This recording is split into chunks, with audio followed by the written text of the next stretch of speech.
However, as with all problems, the best solution is just to avoid them, to stop them before they happen. This is what Jesus was trying to explain when he said, be careful. He knew the trials we would go through. He knew the struggles we would face. He was trying to warn us of those. He was saying, don't let yourself fall trapped to that. Don't give yourself that chance. Stop it before it even happens, because I don't want to see you in that pit. I don't want to see you in so much pain.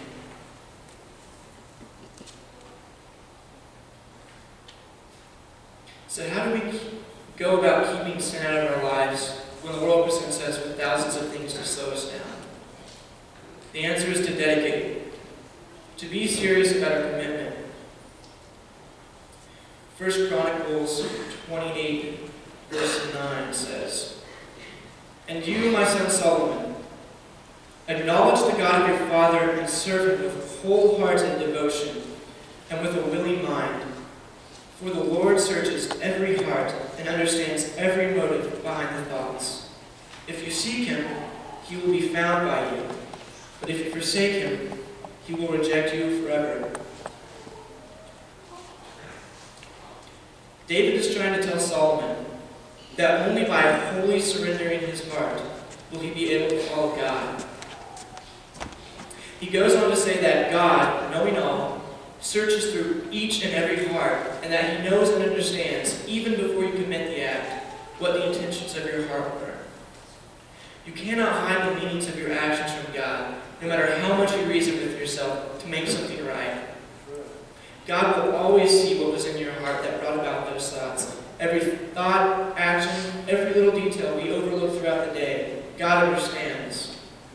There is not one thing that we do that God doesn't know the reason for. But how often do we let these things slip right past our lives?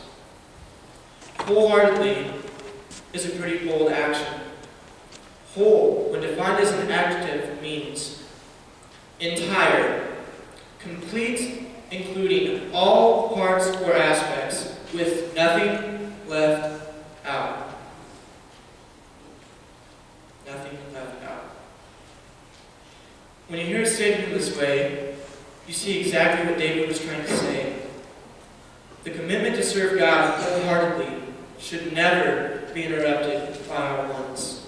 The moment we start letting things slip by is the moment that we have lost that wholehearted devotion. So why do we allow things in our lives to be so close to our hearts? When we put things within our reach, whether it's bad friends, relationships, televisions, books, magazines, possessions, and just little things we tend to overlook all the time, we make it so much easier for ourselves to fail. I'm a skinny guy. I could put a triple cheeseburger up here and probably eat it with no consequences. But what if that cheeseburger had consequences that I couldn't see? Things I didn't even understand? Or what if I even knew about those consequences? But I said, okay, I'm not going to eat this. I know it's bad for me. But I'm just going to sit on this podium right here. I'm just gonna sit there, look at it, and smell it. I won't eat it. I can look at it and smell it. I won't be eating nuts, right? I hope not. But you know there's no way that after about 10 minutes and getting close to lunchtime that I'm going to eat that hamburger. And this is exactly what we do with our lives. We put things in the palm of our hand, things we shouldn't be playing with. And we say, I don't use this. I won't let it interfere with my relationship with God. But it's right there. Why even have it if it's going to make you slip up eventually?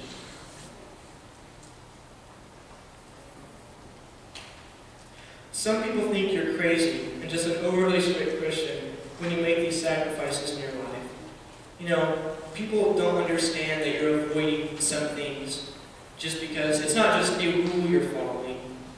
It's for your relationship with God. Sometimes you have to make sacrifices. You have to draw a line somewhere and say, I know I can probably handle some of this, but I don't want to go down that slide, God. I don't want to fall into that trap. I don't want to let this overwhelm me. So I'm going to sacrifice all of what I could have so I can have all that you have, God. All that you have for me.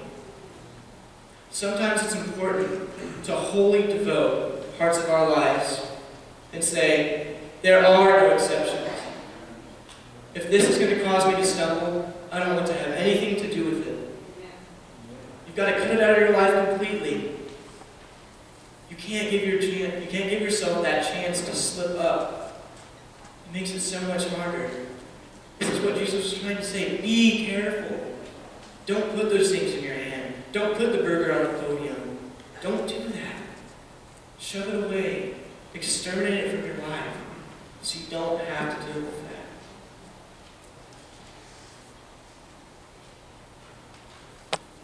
God should be important enough to us for us to say, the pleasure is not worth the risk. You see, the more serious you are about being wholehearted, the more serious your relationship with God is, and the more serious the work and things He can do through you. You have to give up more to gain the most. And when you finally draw that line and sacrifice some of the things that are dirty in your heart, that's when God will set you free. And a free heart is a healthy heart.